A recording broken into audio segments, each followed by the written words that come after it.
Oh. Wait, so all this didn't work because you didn't hear me, right, Muhammad? Yeah, I have just begun hearing you. Okay, no, that was a glitch. That was my fault. So I'm really sorry about this, but summarizing what I just said, in 2010, Nathan French told me that we have a new kind of fiqh, and by that he meant the new fatwas related to questions of war, the tatarrus question or the shield question, the inqimas question or the emergent question. Nathan now published his work, came out last year, either from Oxford or Cambridge, I forgot. And he's a professor at Miami University of Ohio. Today, Wael's claim is that the fiqh of rituals is changing completely because of COVID-19, and there are new fatwas that will affect how Muslims look at rituals for the foreseeable future. So this is why we're here, and Wael will take us on a journey to tell us about these new fatwas and how he classifies them and how he studies them.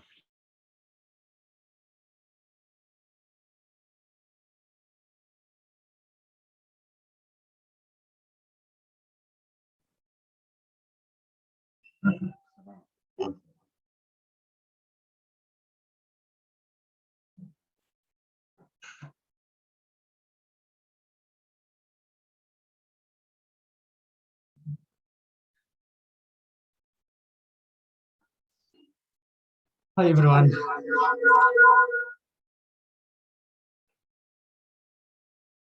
My name is Hegazy. I am a fourth year PhD candidate at the Religious Studies Department.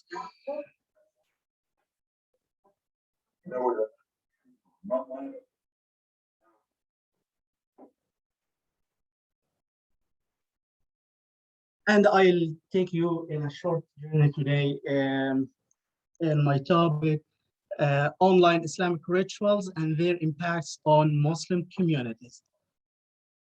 But before involving and starting to detail my topic, I want to tell you a short story.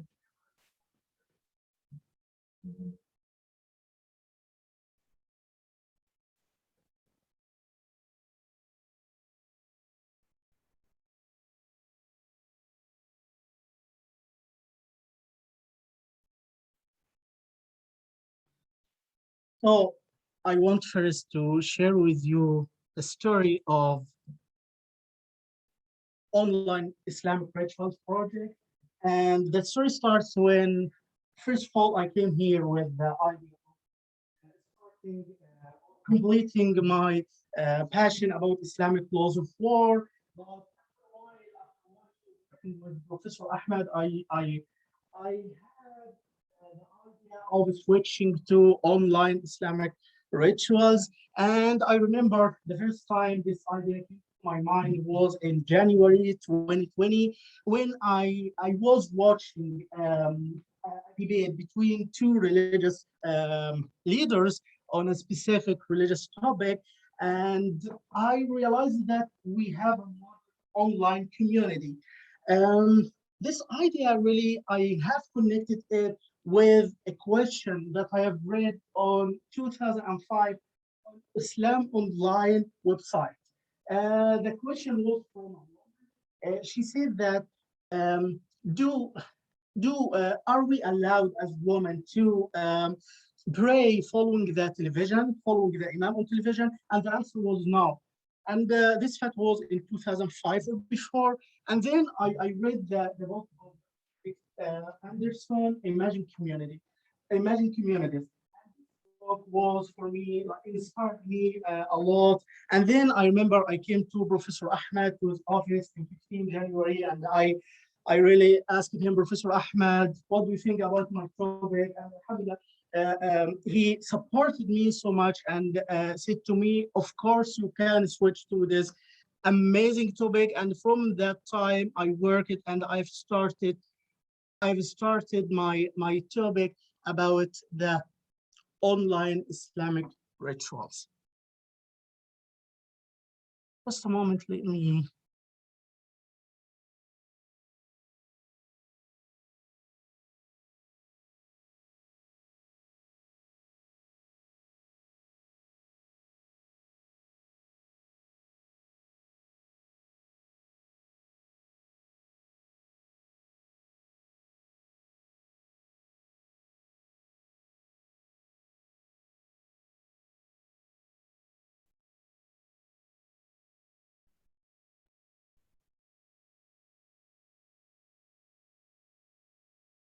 and after that, COVID-19 lockdown happened in March 2020, and it was for me a blessing in disguise because what happened is that I started to observe what's going on in the Muslim communities through the cyberspace. So, in brief, the questions of my study are two questions, main questions. They are how can physicality. The second question is that what is the impact of a change in rituals in Muslim individual and Muslim community as a whole? And these two questions, I'll be answering them through my presentation, but I'll take you also two sub questions. These questions also are very relevant. What is the dominant part of rituals, spirituality or physicality? And the second question, sub question is that symbolism. Do you think that symbolism is something essential in Islamic rituals or not? But before answering these two, like these four questions, the main questions and sub questions, I want to take you in a very short journey to let you know and to ask myself and ask you, if you don't mind, this question. Do you think that the descent rituals something new in the Islamic history or Islamic spirituality? It is something new. This is the first time that we witness a debate over the online or remote rituals or not. So answering this question, I take you through three stages. I started from the 9th century during the time of having the Imam Malik, who passed away in 795. But I'll talk about the Mudawwana Kubra by his student Sahnun Tanuhi, who passed away 854 in the 9th century. And starting from that time, we have the fatwa of prayers and ships.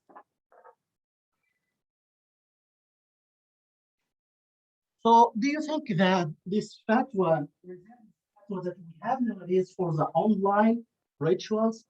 Actually, if we look into Mudawana in page 82, we will find a lot of similarities between the fatwas that we have now about practicing religious rituals online, and this fatwa about practicing or performing prayer in two different shifts.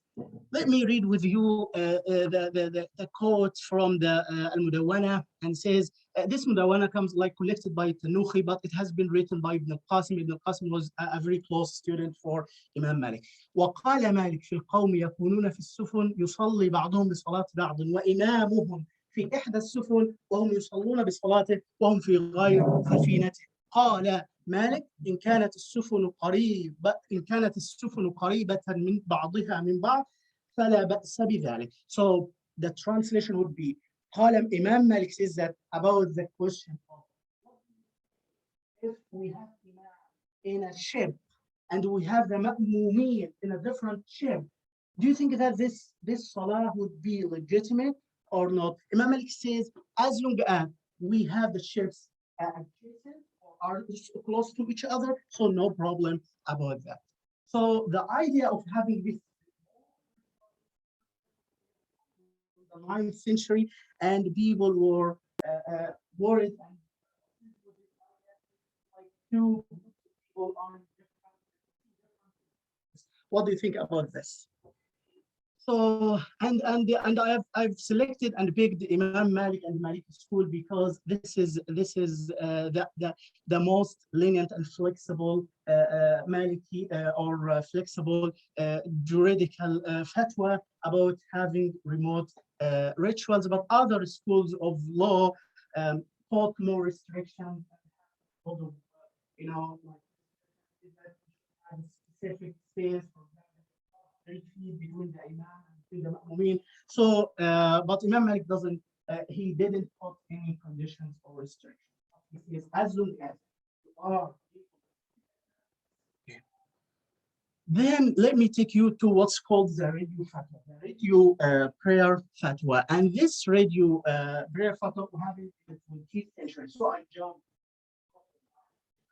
directly to the 20th century, specifically in 1930.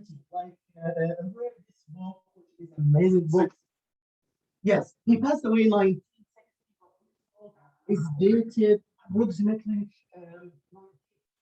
So by Sheikh al-Ghumari. Sheikh al-Ghumari was a very, very well-known scholar and Professor Ahmad Mufti of Morocco, Ahmad Siddiq al-Ghumari, and he has one of the unique books that we ever had in Islamic history. His book is Al-Iqna' بصحة صلاة الجمعة في المنزل خلف المذياع. The persuasion of following the. And this book was like only, it is a short book, but this book enumerated a lot of proofs and evidence about the business of having the salah for the review at the time. And let me read with you that if I have been asked على جواز ائتمام الرجل في منزله بإمام يصلي بمسجد في بلد كبير واسع وهو بعيد عنه بحيث يكون المسجد في الطرف الشرقي من البلد والمنزل في الطرف الغربي منه فضلا عن ائتمامه وهو في بلد أو قطر بإمام في بلد أو قطر آخر.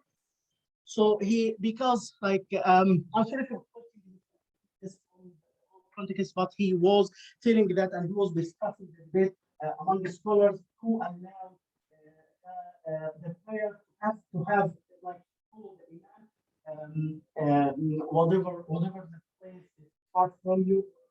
But he talks about the like having some condition and a specific space. As I told you, the Maliki, the Shafi'i and the Hanafi stipulated 300 feet between you and between the Imam. But Sheikh Ghumari says, no, it doesn't matter. You are in a place, in a manzil, in a building, in the far away from, like in the in the eastern part of the country, and the Ma'mumin in the western part of a country, it doesn't matter.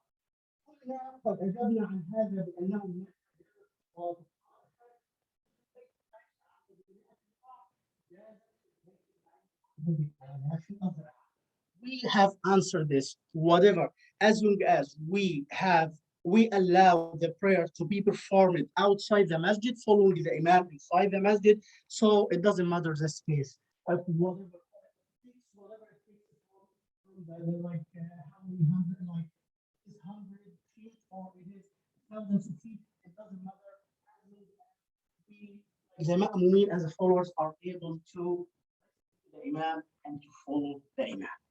This Iqna' بصحة صلاة الجمعة is an amazing book because he said that there is no decisive proof or hadith that tells us, or ayah tells us about the prohibition of following the imam from a different or from a distant place.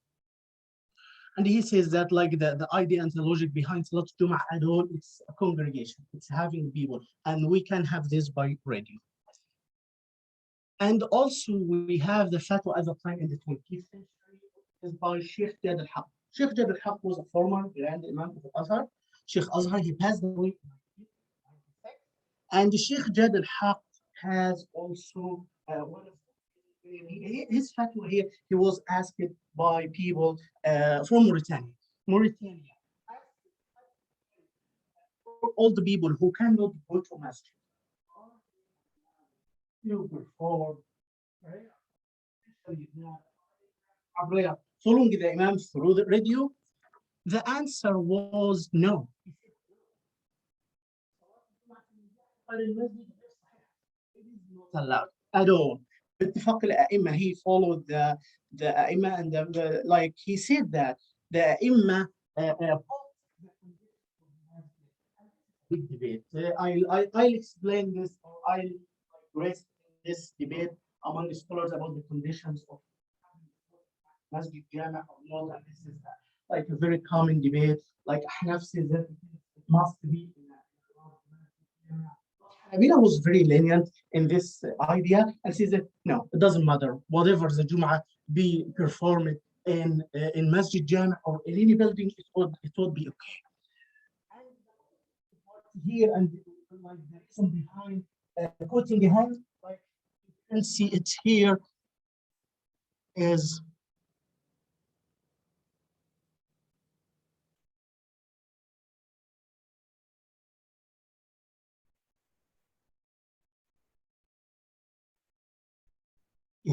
so الصلاة الأخرى ابتداء خلف إمام في المسجد تذاع الصلاة عبر الأثير فإن ذلك جائز.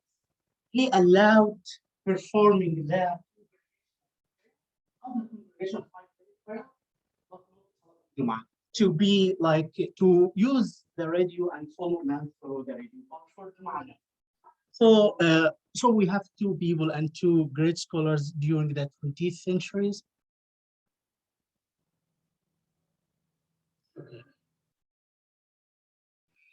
So now I'll take you please to the 21st century, and now we have this fatwa from these scholars. The first one is the Sheikh Wald al-Hassan al-Didu. He is like a great religious authority in Mauritania and also in the Muslim world. Sheikh Wald al-Hassan al-Didu, he was the first one to issue a fatwa because he is a Maliki. He is a Maliki. He said that it is allowed to follow the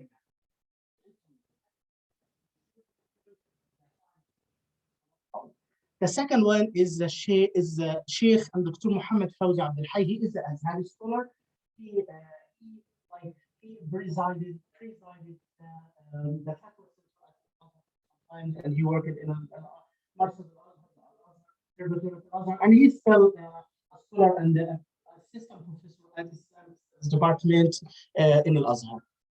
The third one is Imam Dabbour. Sheikh Dabbour is a scholar, and he here in Sacramento, he leads the society, Islamic Society.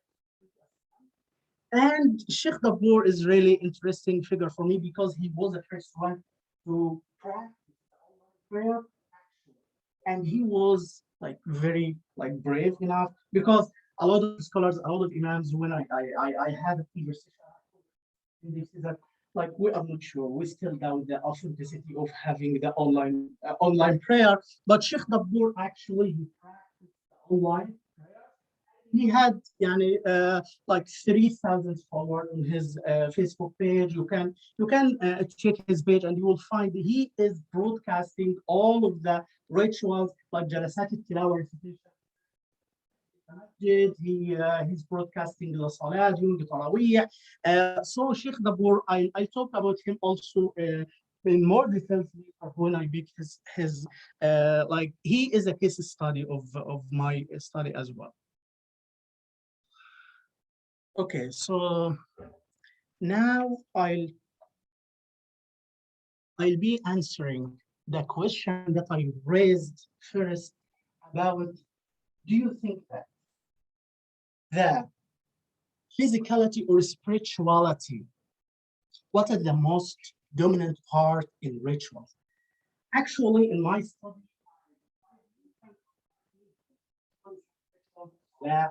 prayer, i'tikaf, staying at masjid, jalasat al-tilawa, recitation of the Quran, circles at masjid, and all kinds of rituals. And I find two main components for Islamic rituals: physical aspects and the spiritual aspects.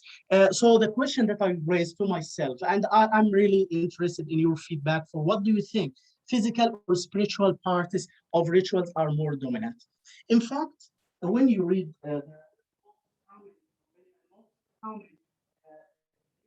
in the fiqh books, you will find the physical aspects of ritual. But actually, there are few aspects of spiritual. For example, scholars. So I picked today and scholars about who really gave us some like revolutionary ideas about And these revolutionary ideas really supports my study and my thesis about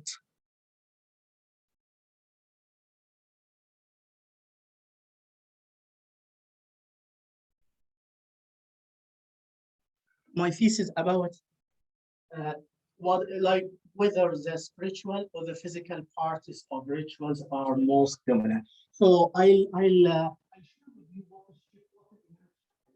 is a Yemen scholar who he passed away in 1835. He was a jurist. He was also a scholar of hadith, Imam Shawkani, and he has books Nail al-Awtar. In Nail al-Awtar, in page 159,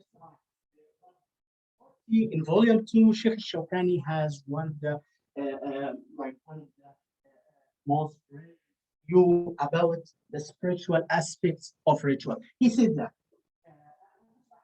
Thanks so much for letting me know about this opinion for Imam Shawkani, because when I read and I've been asked Ahmed first to see what about the shart of the requirements of cleanliness of the body and of the clothes before performing salah. Because if scholars are interested in the body in salah and not interested in the spiritual aspects, this is something that we need to think about it. But Imam Shawkani, really, when you read his piece and his opinion about whether the tahara is a condition for performing salah, he said no, it is just recommended. And he doubts the majority and he doubts the ijma' and the consensus of scholars on the cleanliness of on the required cleanliness of clothes from salah. And he said that it's just recommended, it's not mandatory. And he said that it is only one that majority of scholars. The ayah in Surah Al-Mudaththir, وَثِيَابَكَ your clothes must be purified, must be clean, or you must clean your clothes. So he says that this is a general command, but it is nothing tells us it is for salah only. It's general. Wherever you are. And also he says that the only hadith that is begged by the majority scholar the whole like is that yeah, you must clean your clothes and your body before performing salah. But Sheikh Shawkani said this it's not mandatory, it's just recommended. He says that the scholar and majority scholar use the hadith that the Prophet sallallahu alaihi wasallam one time when he was performing Salat al-Dhuhr or Salat al-Asr, the Prophet sallallahu alaihi wasallam all of a sudden like took off his shoes and then he completed the salah, and after the salah the companions asked the Prophet Muhammad sallallahu alaihi wasallam, why did you do that? And the Prophet sallallahu alaihi wasallam said to them, I have been commanded by Jibreel, the angel, to remove my shoes because it was not clean enough. So Sheikh Shawkani said that this belief can be used against majority of the scholars because the Prophet ﷺ didn't repeat the salah. The Prophet ﷺ just completed the salah. So the tahara, the purification, and the condition of tahara here is not that mandatory, but it is just something mustahab. And also Al-Kasani in the Hanafi scholar Al-Kasani who passed away 1191 also tells us about the spiritual tahara.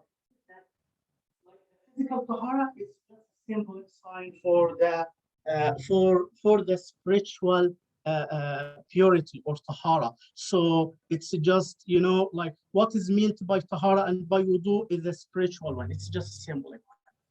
Shafi'i school has a wonderful books. They say that what if the person is not able to practice by his organs, by hands, by cannot do sujood or qiyam. So Shafi'i school, and this is like quoted by Al-Albani, they say that if the person cannot move his body, just by his heart. أجرى أعمال الصلاة على قلبه. So he just can pray by heart. And I did this and I see by allowing Muslims to pray the salah and to perform salah just by heart. By heart, I mean like heart, it means mind in the scholars and in the terminology, the juridical terminology, they think like you just think about the salah and you perform the salah and that's enough. So I got the idea of the intention, which is ritual cannot be compromised in performing any ritual, but the body can be compromised in any way.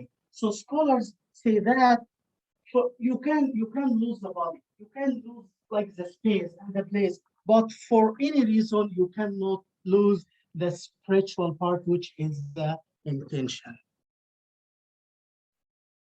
So it led me to talk about the symbolism. And the symbolism, this is one of the most interesting and essential part in ritual. What is the symbolism? And it is very essential for example, we have some rituals such as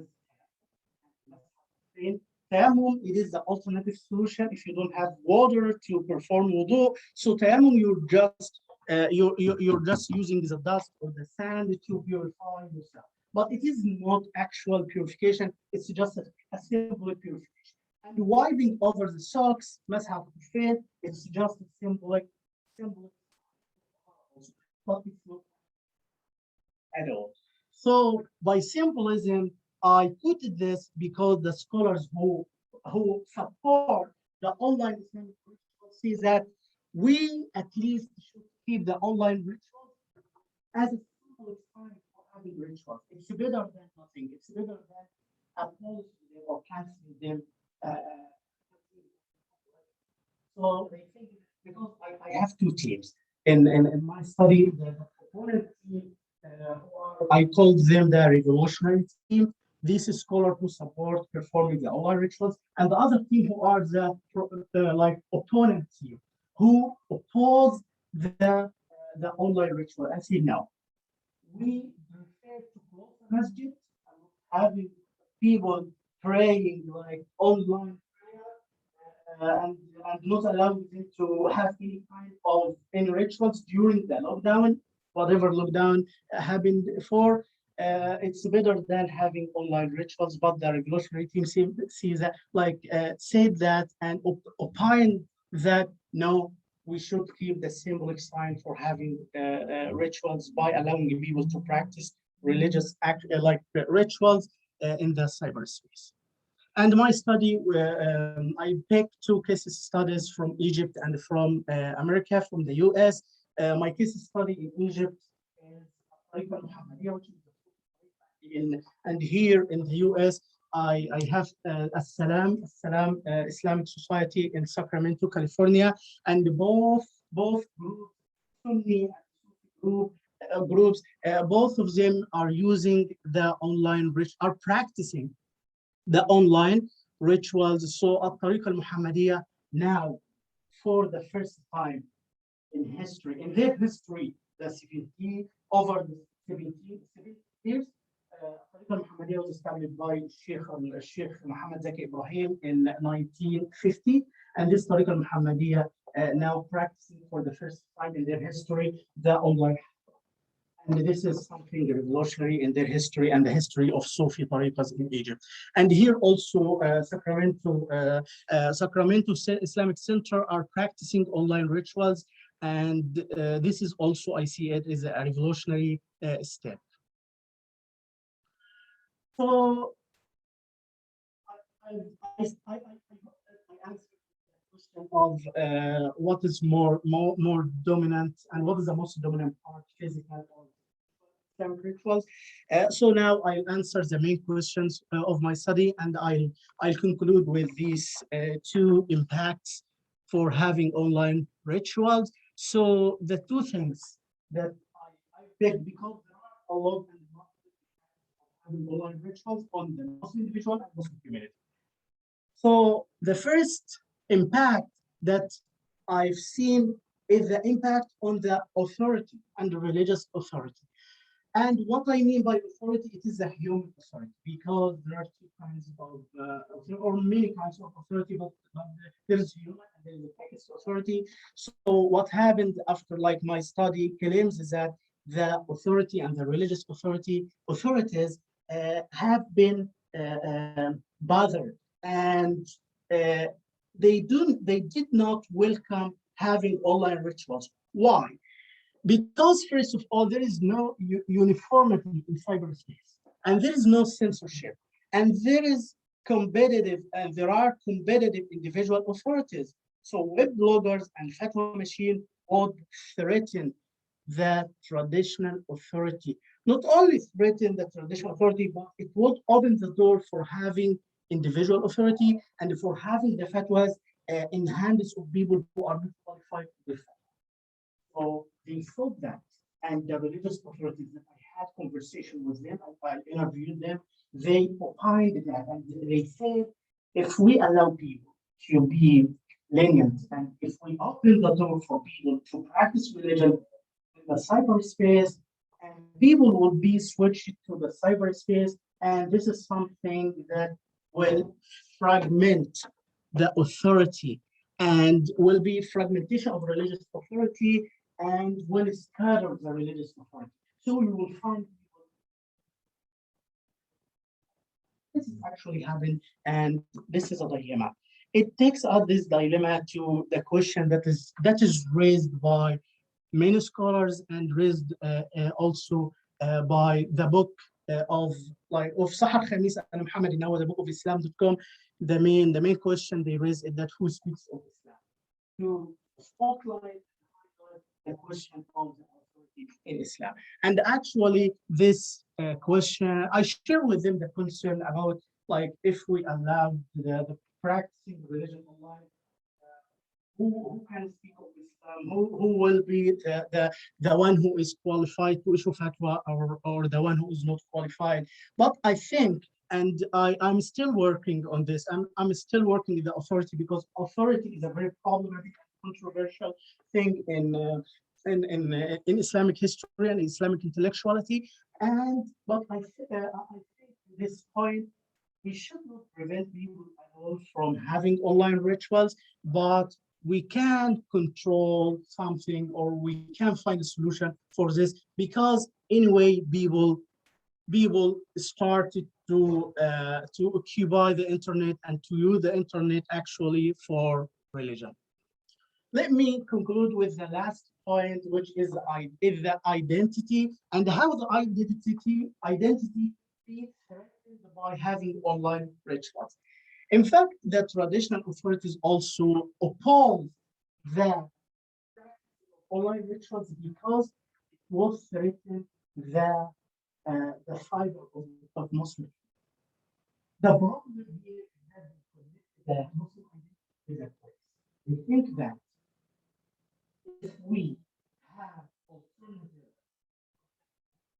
virtual masjid, virtual mosque, this is something that would not be okay and would not replace the identity that is cultivated by the masjid. So they connect the identity with the place, with us.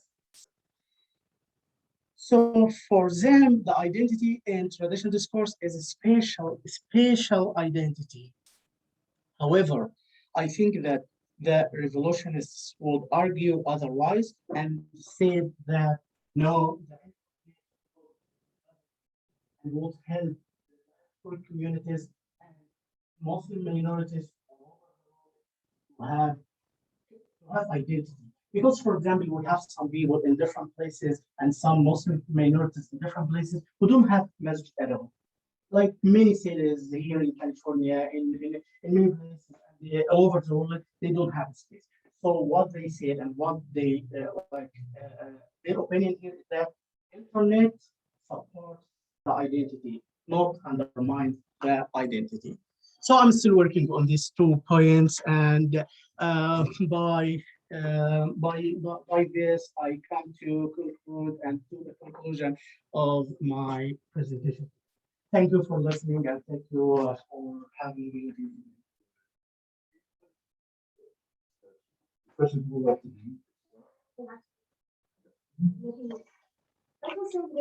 Thank you.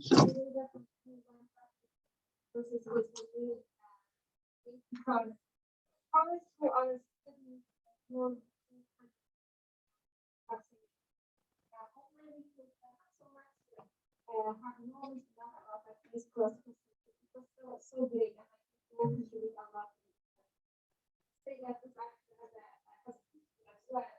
But secondly, so the one is like this is a conference paper, right? So Yeah. this is a conference paper. So that's what this is known. So this suggestions from you, I think you need to put the words like Yeah. say that okay, say that the knowledge goes back to the back, and Okay. so you will like talk about this the history and or you will just focus on entire points and summarize the history in the future. Mm. So my suggestion would be to that history a little later, or just to say that there is a certain moment in the present that one side of that will be quite well. Yeah.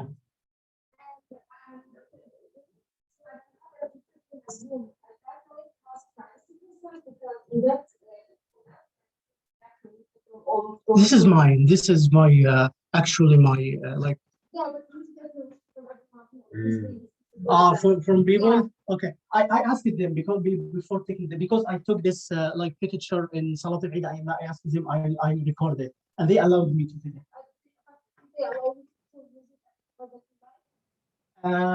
Actually, they allowed me to take picture, but not everywhere yet. Yeah. Yes.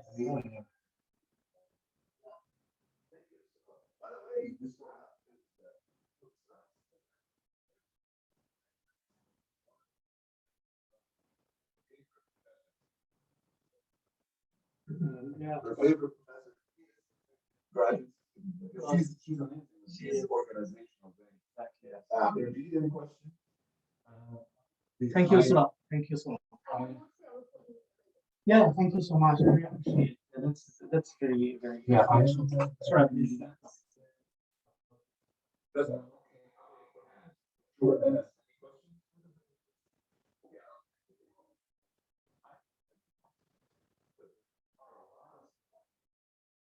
Any questions? Um, old. Something very strange that you could cross time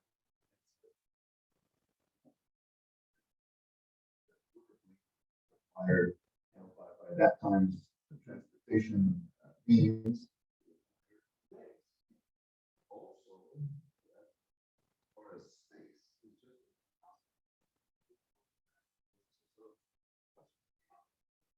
because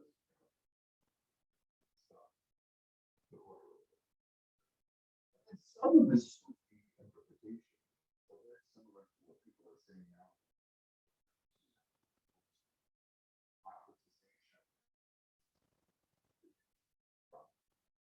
Because now, of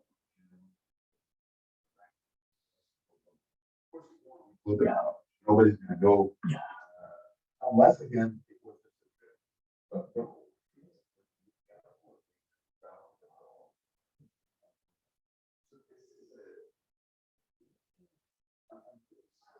with both the discussion. Wondering about what to do also as far as whether we will redefine authority. I mean, authority, of course, I think about it all the time when I follow up.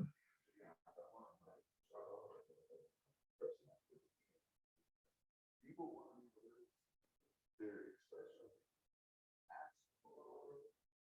and then not do what they're told, and then like they were the authority. That was very common. So I took responsibility. If you want to take responsibility for it, possible answer that sometimes actually the scholar would give you also. Choose now. Which they're not supposed to do.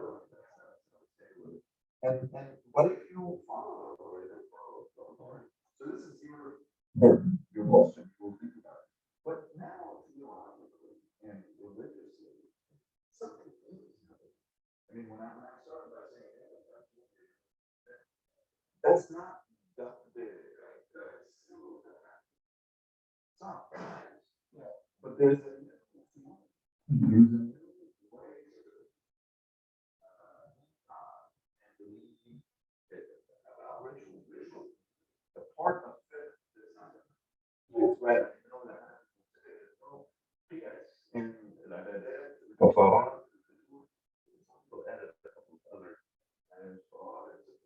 So this is one of these things where really reason is supposed to act minimally, but it isn't. It's acting maximally. Now we understood from the conversation with the one who was trust out there, and the conversation actually heard that from Eric, also you got contender. Yeah, he passed away just before him, like he passed away 8 months. 191, I think.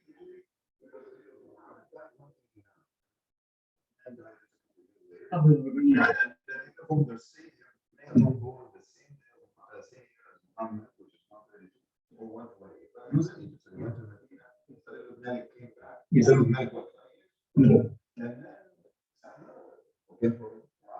Mhm. To ask questions which he could have put them, but he got the answers, the same answers that also got before.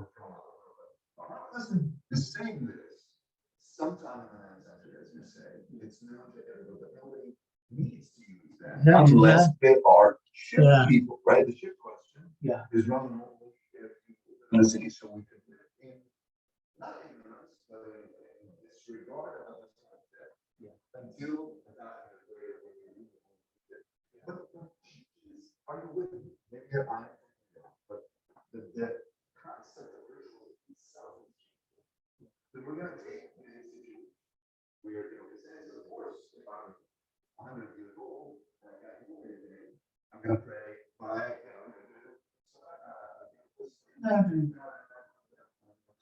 which might not be even. So it's not generalized to even a 25-year-old will just do this, will pray by, which means, the end of the world, Islamic law is not a law that suffers from formalism versus substance, but now the forms, the same thing to be discovered. You know what? Yeah, that's one people. I mean, what you can is free, but it started as a Jackie or free, you ended up being just a.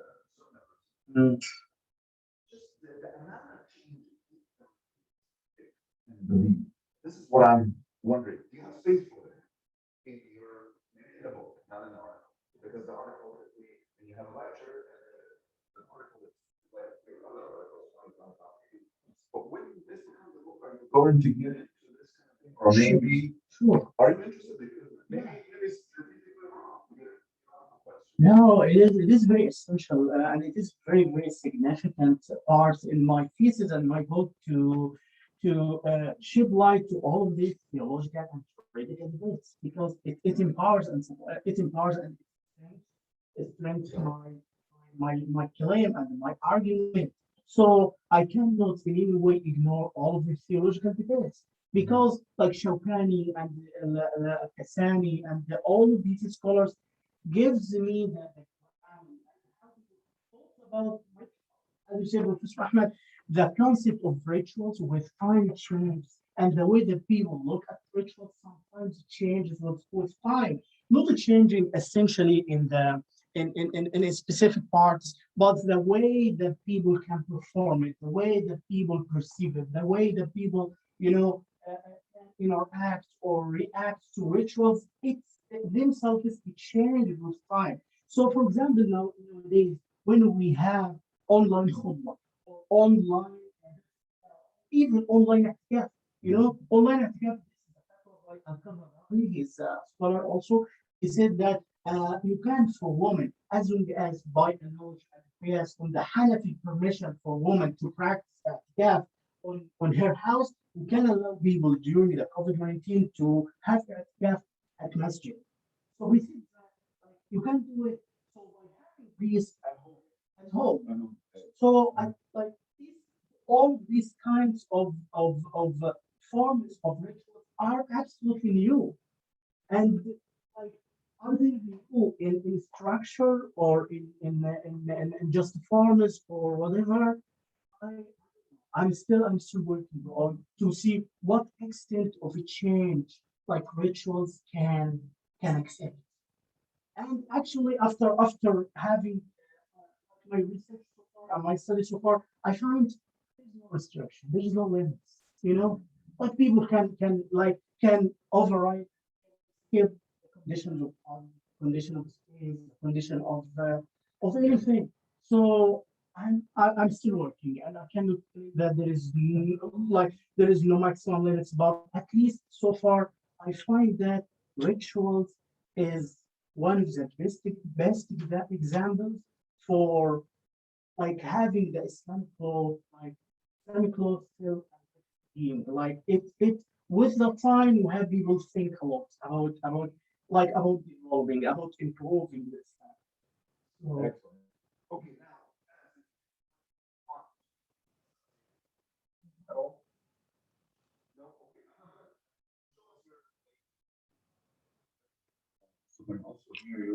yeah, So that sure. I can stop I can stop the screen if you wish. So Maragbi, if he is interested to. You're muted, ya Muhammad. Thank you very much. Well, that was very interesting. Unfortunately, I missed most of the lecture because the voice wasn't that clear. Muhammad. Yeah, Wait, can you hear me? Can you hear me well? Yes. Yeah. So thank you very much. Well, that was very interesting. Unfortunately, I missed most of your speech because of can you show us yourself, yeah, Muhammad? Can you turn the camera on? With background, if you don't want us to see where you are.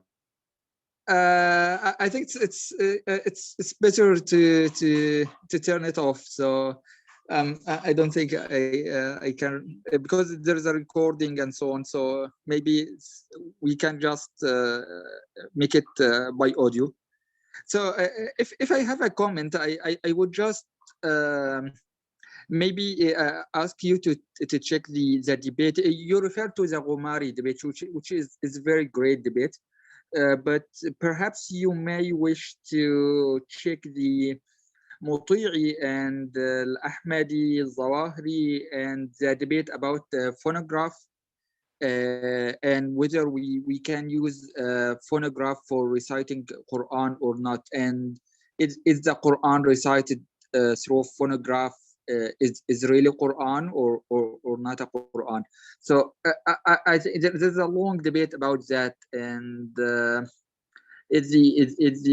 one recited in the phonograph is an echo or not an echo? Is an echo is a human voice, so it's Quran or not a Quran? What if we are hearing the phonograph while we are not in a proper place or in a proper manner?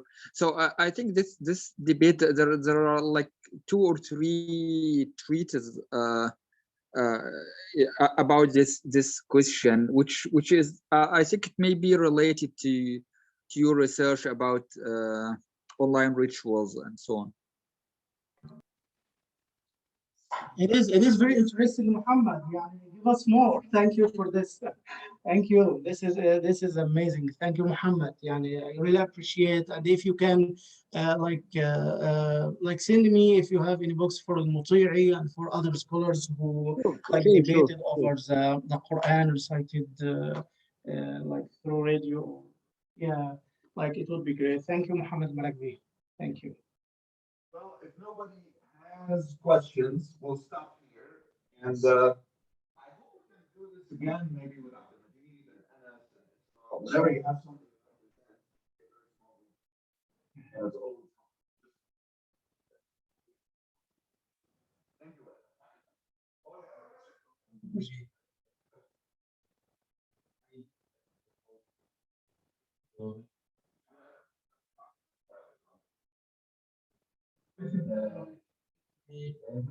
you. to a cherry-picking methodology, and maybe he lacks some context. Of course, it is definitely possible to get different background, traditions, and schools. But I think in any case, we also need to consider their own context. I mean, if they claim for one or for one, what is the reason that that they are surrounded with it? And so yeah, I'm just Yeah. I have just some these questions about this methodology.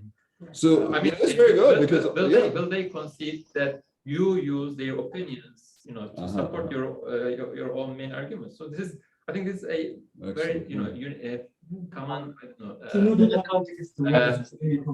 yes, methodological and also anachronistical problem. I mean, anachronism is also a methodological problem, of course. So yeah, but I need to get the whole picture. very good, very good. Yeah. So if Malik were to be here, would he understand his answer to fit today's situation, or would he say no, I just limited the shifts because at least people see each other, and he might also attack Omari and say that you went too far with the radio. Sure. That's I think on Majid's question, and on Majid's research, of course, is focused on cohesiveness and connectedness. So this is important. When you present Al-Majid, of course, we also want to hear more about this, how when you look at the big picture, how sometimes it breaks down once you take a piece and just fit it in another system. Yeah, but I think Professor Ahmed is here, and I think like did who is a Malik also school. For me, it was Malik, for example, and the Malik taught one, and he said that like as long as you know what is Imam, what's going on with the Imam, so you're okay. So I think for me. So they thought about it. Yeah, Of course, yeah, they thought about it because they also face the same thing. Are you telling me the correct answer, or are you extending this too long, too much? Yes. So they put the like the excuse. So whenever it doesn't matter what time you are in, so you can use this ruling as long as you have the dalil. And I think also about the context is important. Yeah. Thank you for this. Perfect. Okay, we'll stop here. Thank you so much. Thank you, Professor. I really appreciate it, and thank you for everyone. Thank you, Maragbi. Thank you. Now you have Thank to you. stop it because you are the host. So we'll end when you end it. Can I get your permission, Professor? I have class.